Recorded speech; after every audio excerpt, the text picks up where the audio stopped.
reach for your phone before you even open your eyes. You didn't decide to. Your hand already knows the coordinates before your mind is even online. This isn't a habit you chose. It's a reflex you were programmed into. And it happens during the most vulnerable window of your day. Here is what they don't tell you about that first reach. Your brain wakes up defenseless. Dopamine depleted. Willpower 0. Resistance offline. You are searching for certainty in an uncertain world. Stimulation in the middle of silence. A predictable stream of data before the day can even begin. Your phone knows this, and it was engineered to be the only answer. The alarm triggers.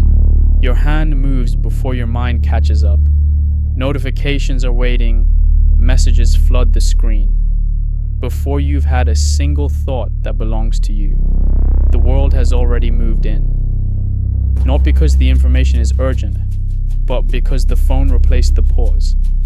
There used to be a gap between waking up and the world entering your mind.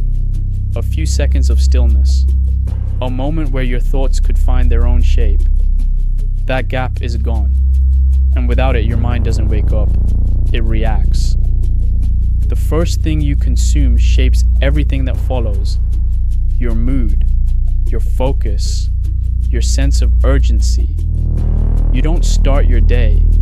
You inherit it from whatever was waiting on your screen. Once your brain locks into that external stream, it stays hungry for more. More updates, more signals, more noise. Because the system taught it that input equals safety. That silence means you're missing out. That stillness is a system failure. The reflex repeats every morning.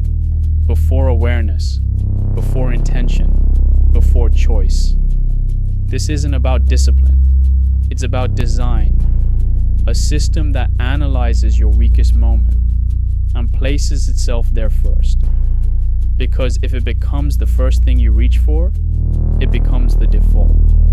And once something is the default, you stop questioning it. You just follow it. These systems weren't found. They were built, not by accident.